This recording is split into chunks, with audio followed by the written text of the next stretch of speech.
Audio క్లియర్గా ఉందా? మ్యూట్లో ఉన్నట్టున్నారు, ఒకసారి చూడండి. క్లియర్గా ఉందండి. ప్రకాష్ రెడ్డి గారు, మీ ఒపీనియన్ ఏంటి? అసలు బీజేపీ ఏ రకంగా చూస్తుంది ఈ జిల్లాల విభజన అంశం? గతంలో జరిగినటువంటి విభజన కావచ్చు, లేదంటే ఇప్పుడు జరగబోయేది, అంటే జరుగుతుందా లేదా అని ఇంకా కన్ఫర్మేషన్ లేదు. కమిటీ అయితే వేస్తామన్నారు, కొంతమంది ఆహ్వానిస్తున్నారు.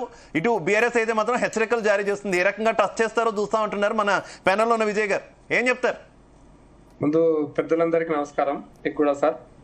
నేను నా మొదటి స్టేట్మెంట్ ఏంటంటే, ఎవరైతే ఈరోజు బగ్గుమంటదని చెప్తున్నారో వాళ్ళు చేసిందే నిజంగా మొత్తం తెలంగాణకు ద్రోహం.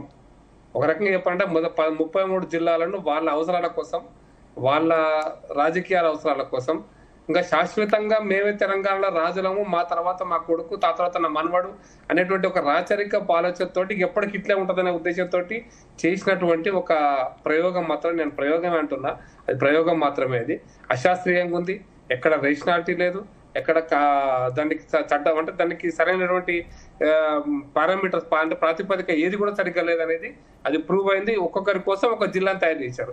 కేటీఆర్ కోసం సిరిసిల్ల చేస్తే, హరీష్ రావు కోసం సిద్దిపేట చేస్తే, అట్లా ఒక్కొక్క నాయకుడికి జగదీష్ రెడ్డి కోసం సిద్దిపేట చేస్తే ఒక జిల్లా, ఒక నాయకుల కోసం ఆ జిల్లాలు చేశారు. అది పూర్తిగా అశాస్త్రీయమైంది. దాన్ని సరిదిద్దాల్సిన బాధ్యత మీరు చెప్పిన కూడా ఈ ప్రభుత్వం వచ్చేటప్పుడు సరిదిద్దుదామని. ఇంకా 2 ఏళ్ళ తర్వాత ఇప్పుడు కమిషన్ వేస్తామంటున్నారు.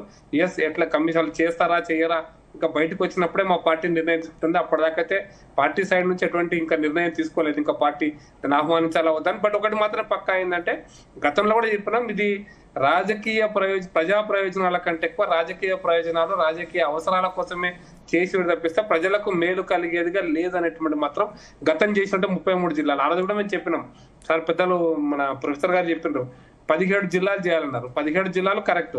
ఇంకా ఒక అడుగు ముందుకేస్తే 2-3 జిల్లాలలో ఒక అవకాశం ఉన్నది సార్.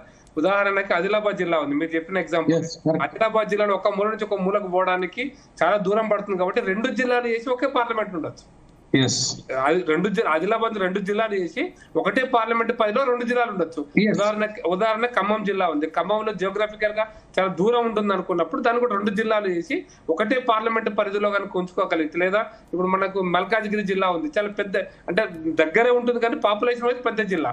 2 జిల్లాలు చేసి ఒకటే మల్కాజ్గిరి పార్లమెంట్ నియోజకవర్గంలో 2 జిల్లాలు ఉన్నాయనుకోండి, పరిపాలన సౌలభ్యం అవుతుంది, ప్రజలకు ఆరోగ్యవంతమైనటువంటి పరిపాలన ఇవ్వగలుగుతాం, ప్రజలకు ఆ విధంగా ఉండడానికి అవకాశం ఉంటుంది. ఈ 33 జిల్లాల్లో ప్రకాష్ రెడ్డి గారు, 33 జిల్లాల్లో ప్రజల డిమాండ్ల మేరకు ఏర్పడిన జిల్లాలు కూడా ఉన్నాయి కదా. ఫర్ ఎగ్జాంపుల్ మనం జోగులాంబ గద్వాల తీసుకోవచ్చు.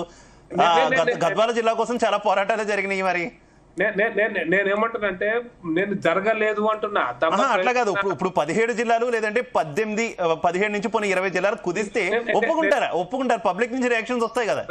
నేనేమంటున్నానంటే, వాళ్ళే దూడని జీకమన్నారు, బర్రెందనం అన్నారు. వాళ్ళే అప్పుడు ఉద్యమాలు చేసింది వాళ్ళే, ఇచ్చింది వాళ్ళే అంటున్నా. ఒకవేళ నేను చిన్న ఎగ్జాంపుల్, రేషనాలిటీ కనుక ఉంటే నేను ఒక ఎగ్జాంపుల్ చెప్తా. మా దేవరకొండ కాన్స్టిట్యున్సీలో డిండి అనే ఒక గ్రామం ఉంటదండి. అది అచ్చంపేటకు 15 కిలోమీటర్ దూరం ఉంటుంది, నాగర్కర్నూలుకి 25 కిలోమీటర్ దూరం ఉంటుంది. మా నల్గొండకి ఎంత దూరం ఉంటుంది తెలుసా సార్? 82 కిలోమీటర్ దూరం ఉంటుంది నల్గొండ కేంద్రానికి. మీరు శ్రీశైలం పోతుంటే మీకు వచ్చే డెండి ఊరు. ఆ డెండి ఊరు అచ్చంపేటకు 15 కిలోమీటర్లు, నాగర్ కర్నూలుకి 20 కిలోమీటర్లు. మరి ఎక్కడ ఏ జిల్లాలో వేయాలి సార్ దాన్ని? మరి నీ శాస్త్రీయత ఎక్కడ కనపడింది? అక్కడ డెండి ఇప్పుడు నల్గొండ జిల్లాలో ఉంటుంది. ఈ శాస్త్రీయత ఎక్కడ ఉంది దానికి? ఇంకా ఇప్పుడు ఉదాహరణకు మా గ్రామం వేసుకోండి, మేము హైదరాబాద్ కొంటే ఇప్పుడు రంగారెడ్డి జిల్లా హెడ్ క్వార్టర్ తీసుకోవాలంటే మాకు 50 కిలోమీటర్లు, మాకు నల్గొండకు వస్తే 75 కిలోమీటర్లు. మా ఊరి నుంచి లెఫ్ట్ సైడ్ అంతా నల్గొండ జిల్లా, రైట్ సైడ్ మా ఊరు రంగారెడ్డి జిల్లా. ఎక్కడ దాకంటే మా ఊరు నుంచి ఇంకో 10 కిలోమీటర్లు ఉంటుంది. మాడుగుల మండలం ఉంది కదా, రేవంత్ రెడ్డి గారు అత్తగారు ఊరు రంగారెడ్డి జిల్లానే. ఇప్పుడు మా ఊరు నుంచి ఇంకో 7 కిలోమీటర్లు 10 కిలోమీటర్లు పోవాలి. అదే రేషనాలిటీ అంటే అక్కడ ప్రజలు కోరినారా? డిమాండ్ చేసి, అన్నిటికంటే ఎక్కువ మేము కూడా డిమాండ్ చేసినాం, మాల్ అనేది ఒక మండల హెడ్ క్వార్టర్ కావాలని. డిండి వాళ్ళు డిమాండ్ చేసినారు, మమ్మల్ని నగర్ కర్నూలులో అచ్చంపేట కలపండి, మాకు నల్గొండతో పని లేదు అని. జరిగిందా అదేమన్నా?